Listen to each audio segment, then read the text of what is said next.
Are you wondering if you've saved up too much or thinking about your insurance? This week, we have two very interesting webinars just for you. At 10 a.m., we have How Much Savings is Too Much Saving. That will also discuss how best to utilize your savings. And at 12, we have a webinar on what's really happening in the life insurance sector. This will be hosted by our very own research analyst, Sanjay. Click the link below to register, and we hope to see you all there. I'm going to talk to you on the topic from an advisor's perspective.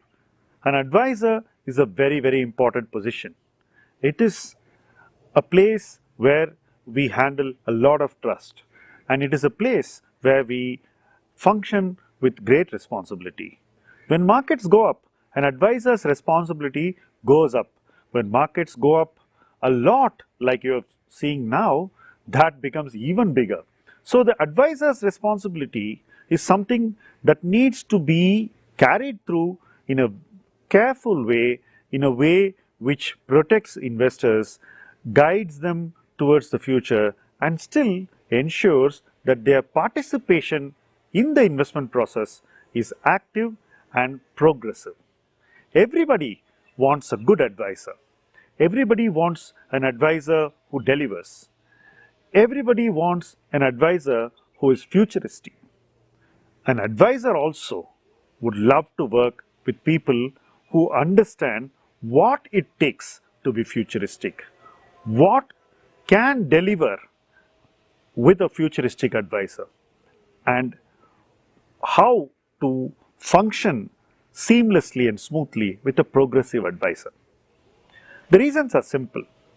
When you have elevated markets like now, everything looks expensive because the headline numbers in the stock market, the indices, the most popular companies are all trading at valuations which we obviously know are not cheap.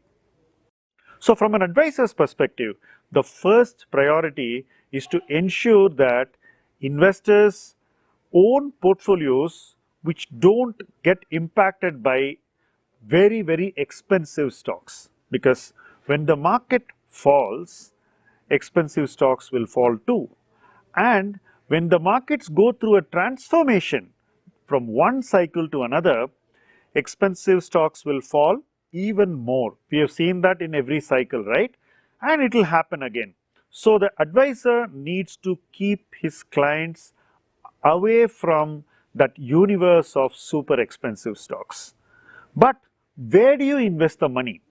When you say that you will not invest in super expensive stocks, immediately people think that you're going to invest in stocks which are not of high quality. That binary approach is not true.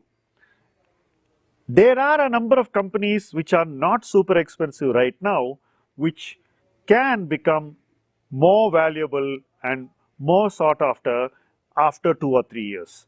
Sectors go through their own cycles.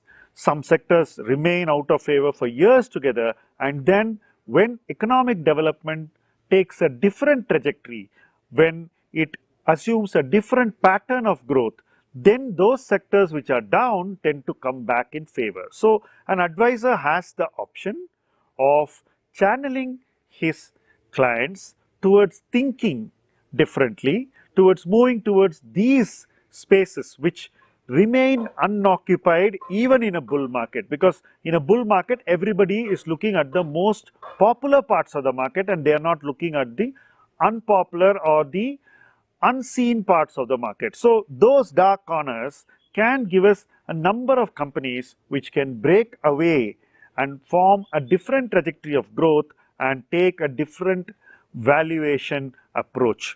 Markets always give us these opportunities, and as an advisor, I believe that we need to be early in those opportunities and we need to stay in them long enough. The second part of my last sentence is very important. We need to stay in them long enough. When we build teams or when we build portfolios aligned to themes, we build investments which perform over narrow periods of time. In fact, for long periods of time, they may not perform. But when they perform, they really reward you for waiting. And that essentially is what I believe is a safer approach to take than to just chase what is popular. So the road less traveled or the path less frequented is definitely a safer way for an advisor to take his clients along. The investment journey will be much safer, the investment choices will be very different, the investment valuations will be in favor, and while the markets will go through their air pockets when there is a correction, these parts will fall and quickly rise again. So we saw that in the last crash of 2020, where pharmaceutical stocks, which we believed was safer to own, went through a sharp correction and then went back, and you know how they came back, right? Similarly, we saw the trend in many thematic opportunities, and we will see the trend again in this cycle too. So as an advisor, choosing what is not popular, what people are not looking at the moment, is most important. Building investment positions in those parts of the market which are not popular now is a good idea, and building them carefully and clinically is paramount. What do I mean by this? I mean that you should first start a small position in that theme and then keep watching. If the market's correct, then you get more conviction in those themes, and once you get more conviction in those themes, you scale them up. While these themes may also correct a bit when the market corrects, you will get a limited window of time to buy more in those themes. It's not going to be a long runway after a market corrects. So while markets can correct, advisors must prepare much before that by beginning new themes which they would like to scale up during a correction. Most people think that let the markets correct and then I will do what I need to do.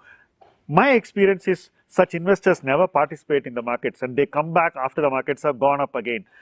Unless you go through that phase of pain with very modest positions in new themes, you are never going to participate with positions which are of significant size to give you overall portfolio returns. So you go down a bit and then you come back with a bigger position, right? It's like diving in and coming back with a booty. That's what I believe an advisor should help his clients do in times like this. Importantly, an advisor should also help his clients get out of parts of the market which are extremely risky, and where if there is a correction, those parts of the market may not come back with the same force as they did probably in 2020. So that is the second responsibility. So I have spoken about two responsibilities. One, where you go to the road less traveled and pick up thematic choices and investment opportunities which no one is looking at. The second is you walk investors out of teams which have performed like crazy and will probably not be able to catch up with their own performance in the near future. So once you have done these two things, then an investor's portfolio is kind of ring fenced, it's bulletproofed, it's better positioned to face any market adversity. I don't know when there will be a market adversity, but I know for a fact that that preparation has to start now, and one needs to ideate new themes for the future. One needs to move forward into the future. One portfolio also needs to be moved gradually forward into the future. You may ask, what about my existing investment? Should I sell everything in one day? I think not. Sell the most expensive parts first, and then gradually, as each theme matures and gets fully discovered by the market, move your money to safety, so that when the market corrects and when your futuristic ideas become cheaper, you will be able to scale them up into a significant part of your future portfolio. So that in essence is my perspective as an advisor, and that is a perspective which I wish to share with you so that we are all on the same page.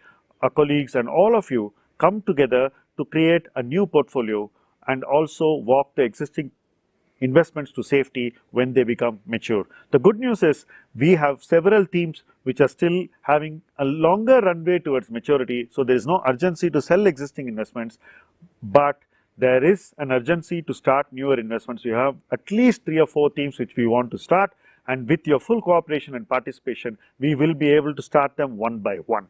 And we would love to do that in good time, so that when they become more attractive, we can buy more and we can build much bigger positions for the future.